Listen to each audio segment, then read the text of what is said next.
Sadaf says, can we take Faal or perform Istekhara from the Quran?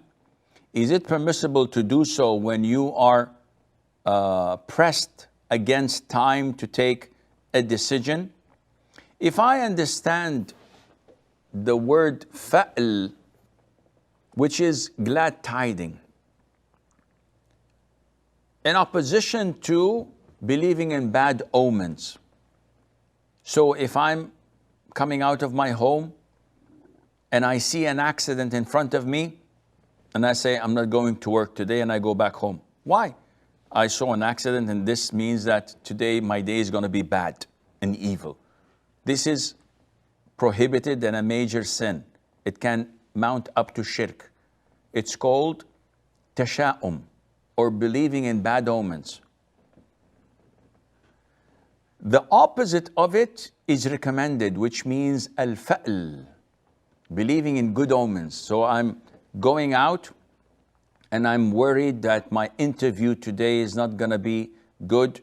And I hear someone saying, Ya Sa'id. Sa'id is a name, which means happy. Or I hear someone say, Ya Falih.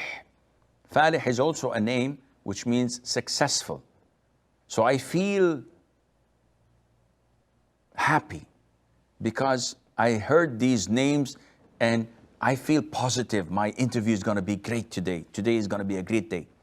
This is okay because this is thinking positive of Allah, while believing in bad omens is thinking negative of Allah Azza wa Jal. So this is fa'al. And Sadaf is asking, can we perform fa'al or istikhara from the Quran?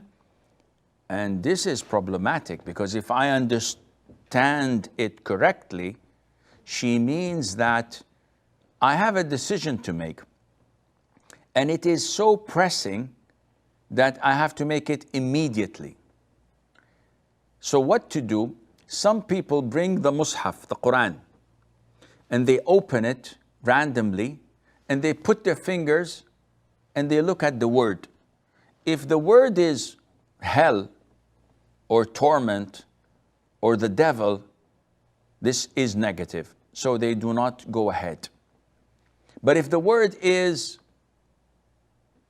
paradise or Allah's approval and acceptance or Allah's forgiveness or glad tidings to the believers, this is positive, I go ahead with it. This is totally prohibited. By the way, a lot of the Muslims do this. They randomly open the Quran and they put the fingers and they look at it and they act upon it.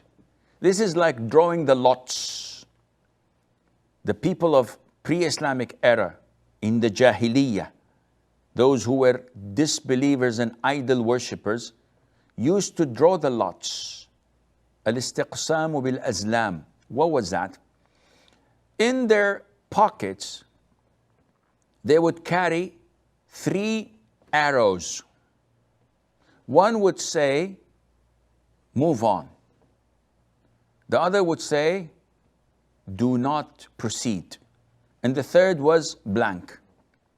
So they put it in their bags, and whenever they had a decision to make, for example, okay, let's travel to up north for trade.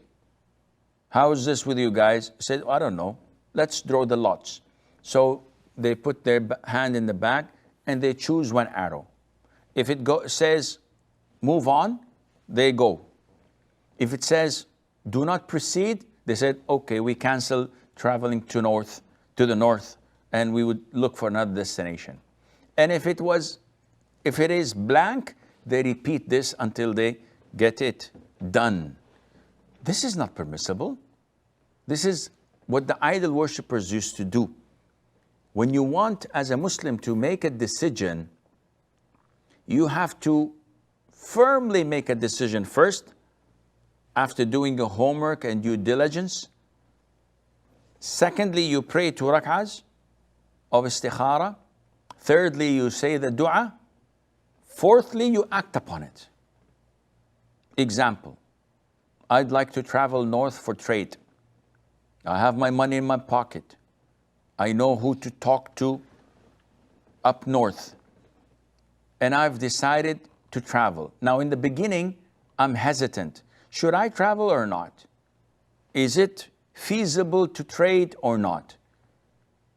I did my due diligence. I studied the market. I asked around, and I am inclined to go ahead with it. I feel comfortable. So the decision was taken. I pray istikhara 2 rak'ahs. After salam, I make the dua. Allahumma inni astakhiruka bi'ilmik, wa astaqdiruka biqudratik, wa as'aluka min fadlika, etc. The whole 9 yards. And I ask Allah Azza wa Jal to facilitate things for me if there's good in it for me.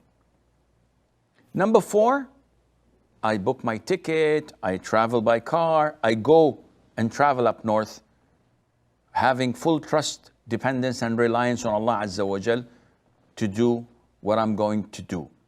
This is the full istikhara.